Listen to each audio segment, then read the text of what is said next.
கடந்த அமைச்சரவை கூட்டத்திலே யாழ்ப்பாணம் மத்திய கலாச்சார நிலையத்தினுடைய செயற்பாடுகள் தொடர்பாக அதனை செயற்படுத்துவதற்கான ஒரு நம்பிக்கை நிதியம் ஒன்றை பௌத்த சாசன அமைச்சின் கீழ் உருவாக்குவது தொடர்பான ஒரு தீர்மானம் ஒன்று நிறைவேற்றப்பட்டிருக்கிறது. இது தொடர்பாக நேற்றைய தினம் யாழ் மாநகர சபையிலே இடம்பெற்ற கூட்டத்திலே ஈழமக்கள் ஜனநாயக கட்சியின் உறுப்பினரும் எங்களுடைய முன்னாள் யாழ் மாநகர முதல்வருமான கௌரவ ஜோகேஸ்வரி பத்குணராஜா அவர்கள் தன்னுடைய பிரேரணை ஒன்றை சமர்ப்பித்து அந்த பிரேரணை கூட ஏகமனதாக நிறைவேற்றப்பட்டிருக்கிறது. இந்த சூழலிலே எங்களுடைய மக்களுக்கு சில யதார்த்தங்களை, சில உண்மைகளை, சில எச்சரிக்கைகளை வெளிப்படுத்த வேண்டியது, பகிர்ந்து கொள்ள வேண்டியது அவசியம் என்று கருதுகின்றோம்.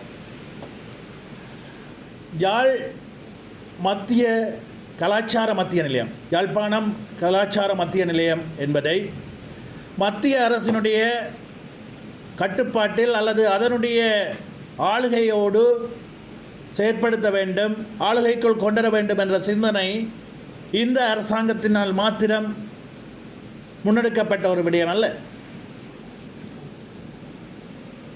எங்களுடைய செயலாளர் நாயகம் தோழர் டக்ளஸ் தேவானந்தா அவர்களுடைய வேண்டுகோளுக்கு அமைய இந்தியாவினால் இந்திய மத்திய கலாச்சார நிலையம் உருவாக்கி தரப்பட்டுள்ளது.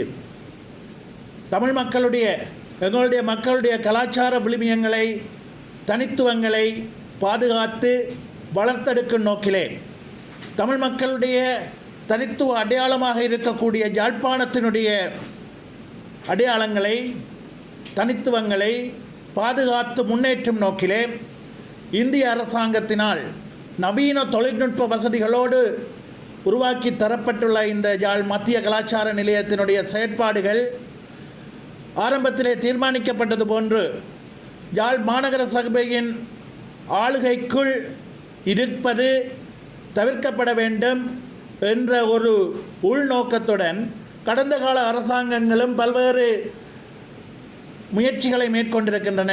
மத்திய அரசாங்கத்தின் கொண்டு வருவதற்கான முயற்சிகளை மேற்கொண்டிருக்கின்றன. அதிர்ஷ்டவசமாக அந்த காலகட்டங்களிலே எங்களுடைய செயலாளர் நாயகம் அமைச்சரவையில் ஓர் அங்கமாக, அரசாங்கத்தின் ஒரு பங்காளராக இருந்தமையினால் அவ்வாறான முயற்சிகளை மிகவும் தந்திரோபாயமாக, லாபகமாக கையாண்டு அந்த முயற்சிகளை தடுத்து நிறுத்தி இருந்தார்.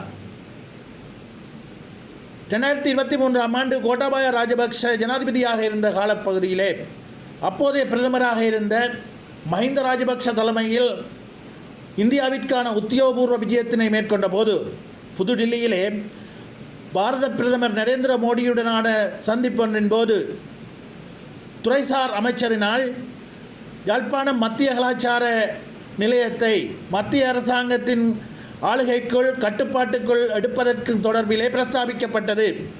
உடனடியாகவே அங்கே இருந்த எங்களுடைய செயலாளர் நாயகம் தோழர் டக்ளஸ் தேவானந்தா அவர்கள் இந்த யாழ்ப்பாணம் மத்திய கலாச்சார நிலையம் என்பது தமிழ் மக்களுடைய அல்லது யாழ்ப்பாண மக்களுடைய தனித்துவங்களை பாதுகாப்பதற்காக உருவாக்கப்பட்டது. அது யாழ் மாநகர சபையினுடைய கட்டுப்பாட்டுக்குள் வழிபடத்திரலில் இருந்தால்தான் அதனுடைய இலக்கை இலகுவாக எய்த முடியும் என்ற கருத்தினை முன்வைத்திருந்தார். அந்த நிலையிலே பிரதமர் நரேந்திர மோடியும் ஏலவே தீர்மானிக்கப்பட்டது போன்று அது யாழ் மாநகர சபையினிடமே ஒப்படைக்கப்படுவதுதான் சரியானது என்ற தீர்மானத்தை முன்னெடுத்திருந்தார். ஆக இந்த விடயம் என்பது தற்போதைய அரசாங்கத்தினால் மாத்திரம் முன்னெடுக்கப்பட்ட விடயம் அல்ல. அந்த அடிப்படையிலே பார்க்கின்ற பொழுது தற்போதைய அரசாங்கத்திலே தமிழ் மக்களுடைய உணர்வுகளை புரிந்து கொண்ட, தமிழ் மக்களுடைய இருப்பையும் அவர்களுடைய கலாச்சார பண்பாட்டு விழுமியங்களையும் பாதுகாக்க வேண்டும் என்பதிலே ஆர்ப்பார்த்தமான ஒரு பற்றுறுதியற்றவர்கள் இந்த அரசாங்கத்திலே பங்காளர்களாக அல்லது எங்களுடைய மக்களின் பிரதிநிதியாக இருக்கின்ற துரதிர்ஷ்டம்தான் இவ்வாறான நிலைமைகள் ஏற்படுவதற்கு காரணம் என்ற உண்மையை நாங்கள் புரிந்து கொள்ள வேண்டும். இந்த அரசாங்கத்திலே இந்த பிரதேசத்தினுடைய பிரதிநிதிகளாக சொல்லிக்கொள்கின்றவர்கள் தங்களுடைய கட்சிகளை பலப்படுத்துவதற்கும் தங்களுடைய கட்சி தீர்மானங்களை தங்களுடைய கட்சியினுடைய தேசிய ரீதியான செயற்திட்டங்களை முன்கொண்டு செல்வதற்கும் ஒரு தூதுவர்களாக பிரதிநிதிகளாக செயற்படுகின்றார்களே தவிர எங்களுடைய மக்களுடைய அபிலாஷைகளை பூர்த்தி செய்யக்கூடியவர்களாக எங்களுடைய மக்களுடைய உணர்வுகளை புரிந்து கொண்டவர்களாக இல்லை என்பதன் வெளிப்பாடுதான் இந்த விடயம். ஆக எங்களுடைய மக்கள் ஒரு விடயத்தை புரிந்து கொள்ள வேண்டும். இந்த நாட்டிலே ஆட்சி அதிகாரத்துக்கு வருகின்றவர்கள் யாராக இருந்தாலும் அந்த ஆட்சி அதிகாரத்துக்கு வருகின்றவர்கள் எல்லோருமே ஒரே குட்டையில் ஊறிய மட்டைகள் தான். ஆனால் எங்களுடைய பிரதேசத்தில் இருந்து செல்கின்றவர்கள் எங்களுடைய மக்களின் பிரதிநிதிகளாக தங்களை பிரதிநிதித்துவப்படுத்திக் கொள்கின்றவர்கள் எங்களுடைய உணர்வுகளை பிரதிபலிப்பவர்களாக எங்களுடைய மக்களுடைய இருப்பையும் எதிர்காலத்தையும் ஆத்மார்த்தமாக சிந்திப்பவர்களாக இருக்க வேண்டும். அவ்வாறு இல்லாமல் தவறான முடிவுகளை தொடர்ந்து எங்களுடைய மக்கள் எடுப்பார்களாக இருந்தால் இவ்வாறு எங்களுடைய இருப்பு தமிழர்களுடைய எதிர்காலம் ஒரு கருவறுப்புவதற்கான சிந்தனைகள் ஒரு நாசுக்கான முறையில் முன்னெடுக்கப்படுவதை தவிர்க்க முடியாது போகும் என்ற ஒரு யதார்த்தத்தை எங்களுடைய மக்கள் புரிந்து கொள்ள வேண்டும் என்பதை இந்த சந்தர்ப்பத்திலே நாங்கள் தெளிவுபடுத்துகின்றோம். அதன் வெளிப்பாடாகத்தான் இந்த கலாச்சார மத்திய நிலையம் தொடர்பான இந்த தீர்மானம் வெளியாகி இருக்கிறது. இந்த நாட்டிலே இடம்பெற்ற யுத்தம் காரணமாக உயிரிழந்த மக்களை நினைவு கூறும் வகையில் முன்னெடுக்கப்படுகின்ற நிகழ்வுகளில் பங்கேற்று அவ்வாறு பாதிக்கப்பட்ட மக்களுக்கு அஞ்சலிகளை செலுத்த வேண்டும் என்பது எங்களுடைய செயலாளர் நாயகத்தினால் அனைத்து உள்ளூராட்சி மன்ற உறுப்பினர்களுக்கும் ஆலோசனையாக வழங்கப்பட்டிருக்கின்றது. அதேபோன்று இந்த நாட்டிலே இடம்பெற்ற யுத்தம் காரணமாக உயிரிழந்த அனைவரும் நினைவு கூறப்பட வேண்டியவர்கள். அதற்கான ஒரு பொது நினைவு நாள் ஒன்று நிர்ணயிக்கப்பட்டு அந்த நாளிலே அனைவருக்குமான நினைவு நிகழ்வுகள் நடத்தப்பட வேண்டும் என்பதை ஒரு தனிநபர் பிரேரணையாக நாடாளுமன்றத்திலே கொண்டு வந்தவர் எங்களுடைய செயலாளர் நாயகம்.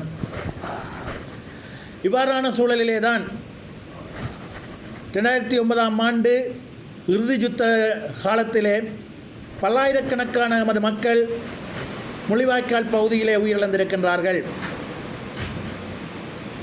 அவ்வாறு உயிரிழந்த அனைவரும் நினைவு கூறப்பட வேண்டியவர்கள். உறவுகளை இழந்த உறவுகள் தங்களுடைய உறவுகளை எண்ணி நினைவுகள் மேற்கொள்ளப்படுவது அவர்களுடைய உரிமை. அதே வேளையிலே இறுதி யுத்தத்தின் போது யுத்த குற்ற மீறல்கள் நடைபெற்றிருக்கின்றன. அந்த யுத்த குற்ற மீறல்கள் காரணமாகவே பல்லாயிரக்கணக்கான எமது மக்கள் உயிரிழந்திருக்கின்றார்கள் என்பதை பல்வேறு சர்வதேச விசாரணை அறிக்கைகளும் வெளிப்படுத்தி இருக்கின்றன. அந்த பகுதியிலிருந்து சிக்கி தப்பி வந்த எங்களுடைய மக்களும் அவ்வாறான யுத்த குற்ற மீறல்கள் சம்பந்தப்பட்ட தரப்புகளால் முன்னெடுக்கப்பட்டிருக்கின்றன என்ற உண்மையை வெளிப்படுத்துகின்றார்கள். ஆக எங்களை பொறுத்தவரையிலே யுத்த குற்ற விசாரணைகள் முன்னெடுக்கப்பட வேண்டும். அந்த யுத்த குற்றத்திலே ஈடுபட்ட தரப்புகள் அனைத்தும் விசாரணைக்குட்படுத்தப்பட வேண்டும். குற்றவாளிகள் நீதிமன்றத்திலே ஏற்றப்பட வேண்டும். மக்களுக்கு நீதி வழங்கப்பட வேண்டும் என்பதிலும் நாங்கள் உறுதியாக இருக்கின்றோம். ஆனால் தற்போதைய சூழலிலே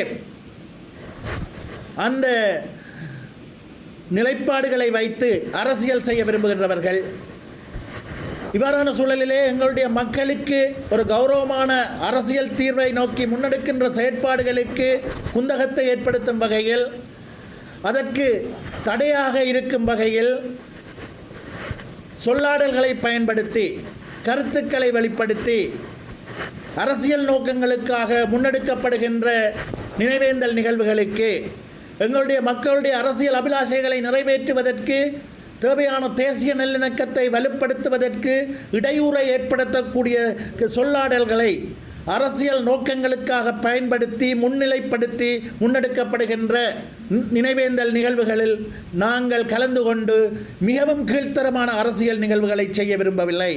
அவ்வாறான அரசியலில் ஈடுபட வேண்டிய எந்த விதமான தேவையும் ஈழமக்கள் ஜனநாயக கட்சிக்கு இருந்ததில்லை. அவ்வாறான கீழ்த்தரமான அரசியலிலே நாங்கள் ஈடுபடப் போவதும் இல்லை என்பதை நாங்கள் ஒரு பொறுப்பு வாய்ந்த கட்சி என்ற வகையிலே தெரிவித்துக் கொள்ள விரும்புகின்றோம்.